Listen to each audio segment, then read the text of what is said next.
Hello everyone, this is Sean, son of the West again, Shroomy Sean. Basically, I've come to you today again to continue my Gospel of Thomas series, and the reason I've done this is because I haven't ever found an organized religion that teaches the Gospel of Thomas. I haven't ever found anyone in position of gaining through the accepted form of spiritual guidance. And so, because what I found when I looked into the world was a bunch of people who were trying to get from each other, and I learned that that's the spiritual imbalance that we need to overcome. So to make a long story short, because I haven't ever found an organized religion that teaches anything the way I understand it, but I did find it in the Gospel of Thomas. So from that, I want to start sharing my understanding so that others can also come into understanding, because like Jesus said, hey, congratulations to the one who understands. Of you this world is not worthy. Now, what does that mean? Well, understand that you're either selfish or you're selfless. So if you're selfless, then you're basically not in the way. You can help others without hoping for gain yourself. So when you pursue selfish gain, that prevents you from doing for others, because you don't care about them, you only care about yourself. So you can only care about yourself, or you can only care really about others. And it's okay to care about yourself, but it's more important to care about others, because God cares about everyone and not just you. So once you can overcome your own selfish caring about yourself, then it's a lot easier to care for others, and therefore God can help others through you easier. So basically, it's like you're taking off the limiter, you're taking off the selfishness that prevents you from basically being an instrument of God's will to help everyone. So like I said, I'm gonna include I went through number 8. So I'm going to give you just a recap of number 8, and then I'm going to continue with 9 and 10 today. And he said, the person is like a wise fisherman who cast his net into the sea and drew it up from the sea full of little fish. The little fish are the ones who are selfish, who aren't good instruments of God's will, because they're too caught up in self-gain. They can't be an instrument of God, because God's instruments aren't selfish. They're selfless, like Jesus. So the sea full of little fish, drew it up from the net full of little fish, is full of all the regular people, all the people who are normal, considered normal in this world. So among them, the wise fisherman discovered a fine large fish. He threw all the little fish back into the sea, back to the world you go, and easily chose the large fine fish. So the large fine fish is the one who overcomes selfishness and grows spiritually through its experiences and its choices, and acknowledging its choices, and acknowledging itself, and acknowledging its own behaviors, and acknowledging it, who they are in spirit. They grow spiritually, so they become the large fine fish. And once you are in awareness of all that you think, say, and do, and how that affects everyone else, and how to interact with others positively, and how to not be selfish, and all these things, then you become the large fine fish, and you're selected, because you're pulled out of the world of selfishness, because you don't want to be there no more. You don't want to be in a world of ruled by selfishness and greed and hate anymore. You want to be in a righteous world full of good people who deserve to be in control, people who deserve to be as leaders.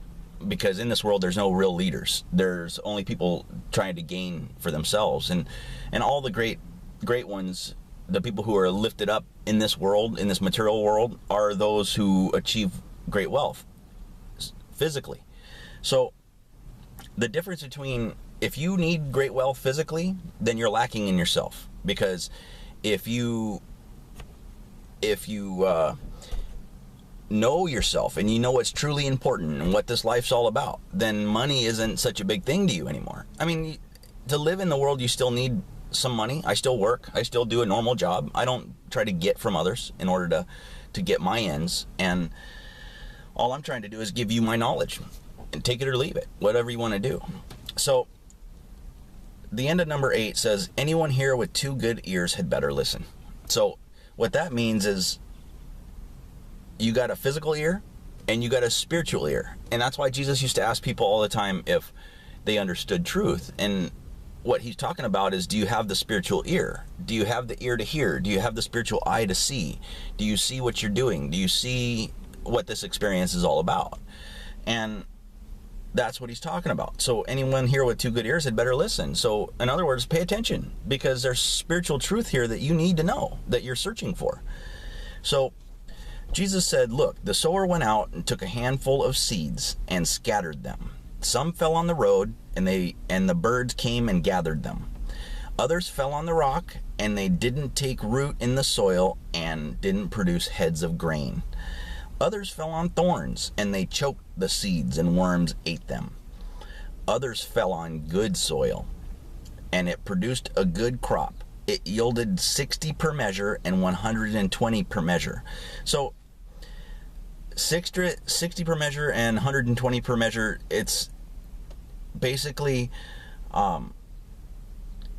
that's the people. Like, if you have the seed of truth in you and you allow it to flourish in you, and you don't have the misguidance teachings of, those who are in religion for self-gain, because they don't understand it. The selfish don't understand spiritual truth, because spiritual truth is selflessness. So you can only understand one at a time, really. So once you become selfless, then you can fully understand selfishness, and you realize that the world that you're in is ripe with it, and just overflowing with selfishness. And it's a sea of selfishness, and we're swimming in the sea of selfishness, and it's really difficult to, not allow the selfishness to get to you. But that's what this is if you're going along thinking that God is out there somewhere, then you're not finding God in here, in here, in the body, in your body. So you have God in you. You need to find it. That's what this is all about. And so once you have the seed of truth in you and it comes into you, then you can, at that point, and overcome your selfishness. You, at that point, become an instrument of God's will, and you start spreading the knowledge that you have, the purity of the knowledge, the true knowledge. And not every single person will understand it, but if you can explain it simply enough, a lot more people will begin to understand. And that is what it is to produce the crop. And further in here it says, we are children working in the fields of the Father. And what is it that we're doing? We're trying to gather. We're fishermen. We're fishermen of men. Do you understand what Jesus meant when he said, come with me, I'll make you fishers of men? I understand. I'm trying to help. I'm trying to help guide you into the net of the Father. That's what it is. So it talks about how the misguided teachings of selfish people who are in organized religion produce, they make your head hard. They prevent you really from receiving any knowledge other than what they want you to know. And so in doing that, they turn your head to the rock, and it's thorns across your head. They choke those seeds of truth,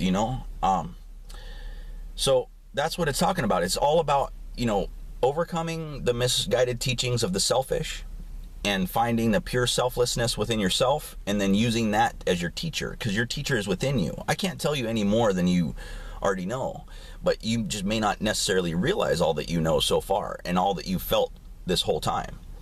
So number 10, I'm going to end it with number 10 today. Jesus said, I have cast fire upon the world, and look, I'm guarding it until it blazes. I'm going to give you one more, because I've already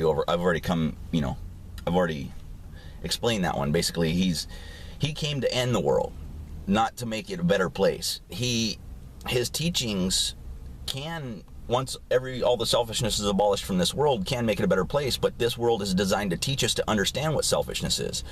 So there's a place for selfishness here. And once you overcome selfishness in your heart, you no longer have to be in the world of selfishness. So Jesus said in number 11, this heaven will pass away, and the one above it will pass away. So in other words, people are saying heaven is upon the earth, but realistically, this heaven is a selfishness stage of our, life journey.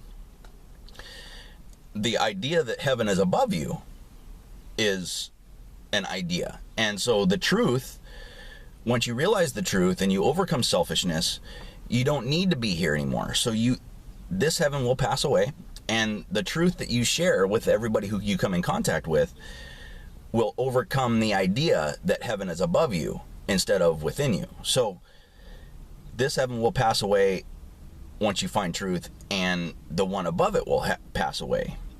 So the idea that this is the end, you will overcome because you will realize truth. And once you realize the truth, the idea that organized religions and the selfish who are in religion for themselves have taught you will go away as well, because you'll realize that that's false. So the dead are not alive, and the living will not die. During the days when you ate what is dead, you made it come alive. When you are in the light, what will you do? On the day when you were one, you became two. But when you become two, what will you do? So inside, you are spiritual and you are physical. So in that, you became two. In the day you were born, you became spiritual and physical. So what path will you follow? Will you follow the physical path and seek worldly desire and seek physical desire and seek all those things? Or will you use your life as a spiritual journey and spiritual growth and allow spiritual growth to be your focus? So that's what he's asking about. When you become two, which path will you follow? And that's up to you to answer. I can't answer that for you guys, but I wish you the best of luck. I wish you a great day, and God bless you guys, and I hope you find your way. I really do. I hope you make it through this. Time's running out today, guys, so I gotta go. Love you. Bye.